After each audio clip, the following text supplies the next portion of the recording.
It was a night just like this one, except I'm 16 and it was 1 a.m. instead of 10:30.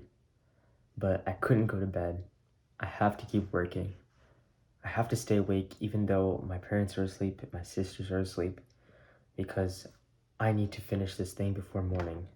I need to finish studying. I have the test the next morning, and I've been studying the past 3 weeks, but I'm still not sure what score I'm gonna get. And I'm studying. I have to finish the practice test, and then I have to review my notes, and then I have to see like the questions I got wrong so I can adjust and learn and see my mistakes. And I have to do it all fast enough so that I can go to sleep as soon as I can so that I can wake up so I can have a good night's rest for the morning exam. And by then I'll have to go to school and I'll be thinking about my test over and over, and the test is at 9 a.m. and then I have to. I wish I knew how to learn way back when I was 16 back in high school. The things I know now makes learning feel so much more natural, so much more easier, honestly.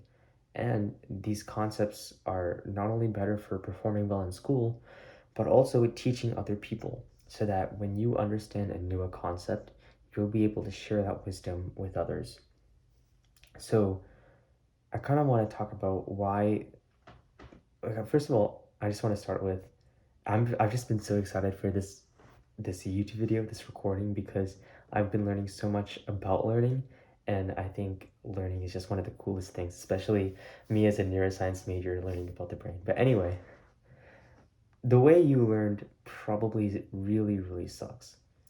And let me show you like a model, right? So you have the content, which is like you see your classmates in lecture or in the classroom, the teacher classroom, and then something happens in the middle, okay? And then you get your test back, and then you see the score. You see your friend's score, they got an A, the other guy got like an F. And you have these two events, but then like what's going on in the middle? Like what's happening from that point where you're learning stuff to the point where you are getting your results back? What's that thing in the middle? What's that box that's happening at the center? For so many people, that box is just they don't know.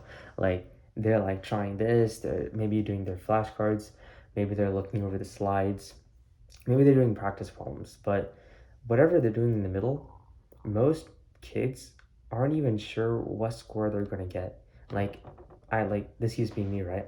Used to be like anxious to check my grades because I didn't know if the studying that I was doing is sufficient or would give me the result that I wanted, which is not a good model for learning. It should be a sign, especially to you, that the processes which you're using to learn is could be improved on. Like at least we can be humble enough to say that it could be improved on. So if you are willing to admit that the way you learn probably is bad, I'm here to help you. Go like, hey, well, don't worry, Habibi, I'll tell you. So, you probably heard of things like spaced repetition and active recall. And being on the YouTube space, you probably search up this video or whatever.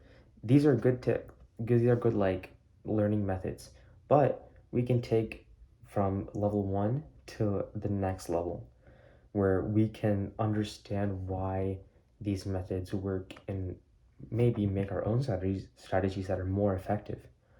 But I did want to talk about spaced repetition though, because I believe that this model or this learning strategy is a bit flawed. If you don't know what spaced repetition is, there's a graph right here. So if you can see, essentially what they're saying is that when you learn something, you're able to remember it for a day, and after that day, you forget it.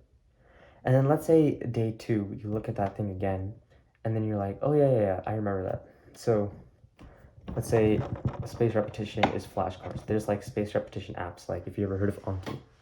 So there's a question here, okay? And let's say you learned in class that the answer to this question is blue. So then you write that on your flashcard, then you practice your flashcards, and then let's say you forgot again and it's been like a week and you're looking at this question like, I don't know, and then you look at the answer, oh yeah, blue. And then a whole month goes by, and then you remember it for that time, and then you forget it again, and then you're like, oh, what is it? Oh yeah, you look at the answer, it's blue. Like it's the blue. But what's happening here is that you're able to remember it for longer periods of time, but you're still forgetting it, which is kind of weird because if you think about memory, okay, picture a memory that you had 10 years ago when you were like a small kid. Okay, you're able to like imagine, like, can you imagine the colors? Can you imagine the sequence of events in which something happened? Could you remember the details, the fine details of a certain place? Yeah. So this tells me that your brain is able to remember things for very, very, very long amounts of time. But why is it that when we were learning facts in school or church or books that we're forgetting it?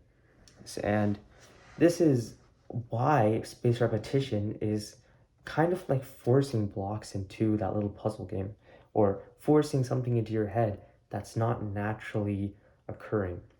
All right, so if you're forgetting something, that means that fact or that idea or that concept is not properly being integrated into your mind. And this is the secret of learning. So, your mind is like a pool of knowledge. And let's say your pool about iPhones is like this one pool. And then your pool about drawing is in one pool. And then your pool about chemistry is here. And all these pools merge together to create your collective knowledge within your mind. So let's say you're trying to learn a physics equation and you just memorized it. So what's happening here is that your pool of information in or your pool of experiences, your pool of knowledge, that everything that makes sense is here. And this little physics equation that you're trying to memorize is outside. It's like literally outside this pool of knowledge. And it's over here and it's all by itself in just sitting in your mind waiting to be forgotten because your brain is really good at just figuring out things that like we don't need anymore. Like this physics equation, oh, I don't really see how it belongs in, or your brain will be like, I don't see how it's relevant, and it'll just forget it. So what we need to be doing as learners is drawing a connection from that little physics equation to the pool of knowledge. And we need to draw we need to find relationships. We need to find things that we can understand it to in our everyday lives. And even if that's not complicated, at least we can take that physics equation that's really complicated maybe and tie it together with another concept like let's say we're studying light and I know certain things about light. I can draw that connection between light and that one little tiny letter in that one physics equation, but that letter means light, right? So if I can understand one part, then maybe I can understand a different part, and then a different part, and then soon enough, this little factoid of what you've memorized about an equation means so many different things because you've connected it, you've integrated it into your giant pool of knowledge. And so many students is in school, they don't understand the beauty of what this means. I want to invite you to think about if you're the beauty of having a degree in a subject. So let's say you did a degree in chemistry and you've taken all these chemistry courses and you've studied all of this chemistry. When you graduate and someone asks you about chemistry, are they really going to care about whether you know like what this specific protein does in this specific instance? Maybe if they were looking for a very specific answer, or maybe if the person who asked you the question is smart, but for the most part, right? People will just want to know from you, what did you get out of it? What did you understand about chemistry now that I will never get to know because I never went through that process? When you're taking all of these classes, you're building a pool of knowledge about chemistry, about your major, about the thing that you're spending 4 years of learning. What do you have to show for it? And when your pool of knowledge is essentially built on facts that you're going to soon forget, all you've really done in college is prove that you can learn, or rather, prove that you can remember stuff long enough for the exam, or AKA, you've proved that you can be a good boy employee and make me money and do the things I asked you to right to the T. You've just proven that you can just follow the directions and be good at remembering stuff, quite frankly.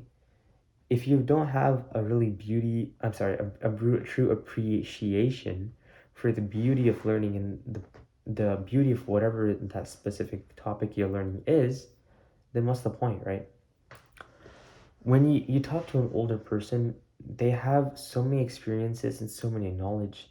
And, they say that, older people are better at crossword puzzles because they know more words.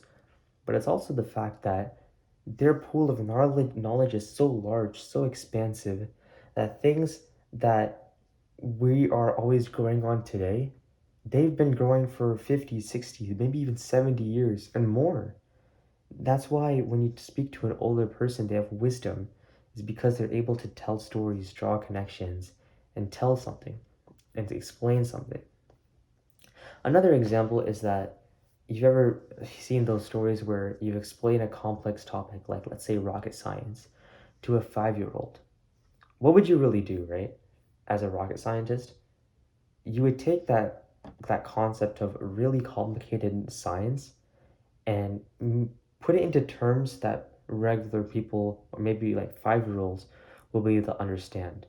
Like a 5-year old understands very like few things, very simple things. Like they understand that rockets need energy, or rockets, like a car, need gas. So 5-year olds know that idea, and as a rocket scientist, you can relate something to something they already know, and when that connection is drawn, not only can you teach to the 5-year old, but it proves that your understanding of the topic, be it chemistry, rocket science, or whatever book you just read, is so integrated into your mind that you're able to relate one topic to something that another person can understand.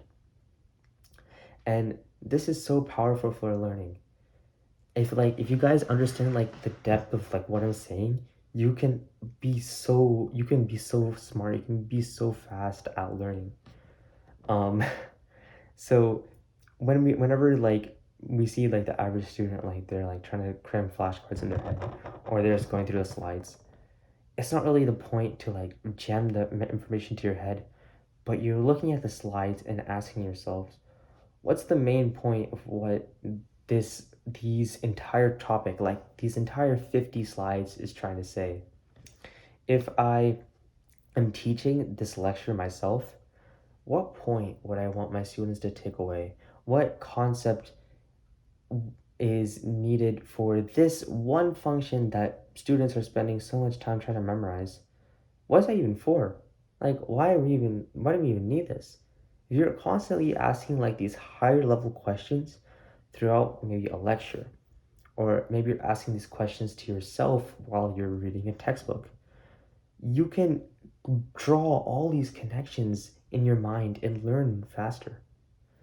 And there's all these tricks, right? I don't really have time to go over it in this video, but if you're understanding, like, if you think this is interesting, which I think very much so it is, I'll link this channel in the description. His name is Justin Sung. He used to be a doctor, and now he's like this learning coach. And this is where I've been learning all these things from. And go check him out, because he will show you how to be a good student, how to learn, which is so cool. But now, before I move on to the next topic, I just want you to think about like an aged guitar. So if you get a new guitar from the music store, right? It's like it's clean, it's nice. But when you have like a guitar from like the 1950s or something and you pluck it, it has like an age mature sound. And this is what I think about when you expand your pool of knowledge and then you mature it, your sound, your understanding of the world will be so mature, like an older guitar. And this is why I see the value of learning to be so beautiful, because you're learning to understand wisdom, to chase wisdom. And this is what the Bible urges us to do. You can see it all over Proverbs, and you see it in Philippians, the New Testament, James, where the call to wisdom is so great in this world. And even in Genesis, what did God tell Adam to do? To name all the plants and animals. That's science right there. That's science. God is encouraging us to study, and it's one of our callings as humans, and that's cool. So now that you kind of understand like this very, very basic level of how learning works, I kind of want to delve into teaching. So as learning is all about making connections between ideas and concepts so that you can relate it, no matter how complicated that concept may be, as a teacher, you want to try to encourage these connections as you teach.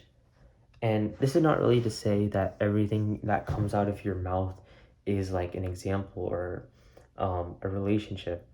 Obviously, I'm speaking to you right now, and my hope is that you've been hanging on to every word that I'm saying and understanding what I've been saying. But when you encourage your class to think in a certain way, to ask questions like, what's the relationship between the red Lego and the yellow Lego? Which Lego is better? Which Lego will get the job done? Which Lego will catch more people's attention? Like all these questions about it that really make people and even yourself understand something better. That's how you, that's a good teaching. Jesus was a teacher. He was one of the best teachers. And what did he do the most? He told stories. Yeah, he told stories. That's why I started this video off with the story of me struggling late at night, because these parables that Jesus taught, they held lessons within them like fables, but the stories were digestible, entertaining, and were packed with a message that when people walked away from, they would replay it in their minds and imagine the kingdom of heaven and smile to themselves when they imagine, like when they realize the beauty of theology and how good God is. So whether it's something complicated like biology, or whether it's something like relatable or exciting to you, whatever that topic may be, if you're teaching it, be excited about it. Like, because people can tell when you're not excited. And tell stories, because the people who tell stories in this day and age are the people who will be ahead of their competition. YouTubers who tell stories will be ahead of the others who just say facts. The news anchors who's able to tell an entertaining story will be ahead of the weatherman or whatever. You know what I'm saying? When you tell stories, you become an effective communicator. And when you draw connections between topics, you become a wiser person. So, man, I'm thinking like, should I make more videos about learning? Because the things that I've covered in this video is just so superficial. It's just scratching the surface. But maybe I'm thinking it's better if I leave it to Justin Sung and let you take your own personal journey of revelations with learning as I did. And he's having 10 years of experience under his belt, can probably do a better job than I can. But if you enjoyed this video, leave a like. If you did not enjoy this video, leave a dislike, but please tell me why. And in the comments, let me know if you are a Mac user or a Windows user. Bye.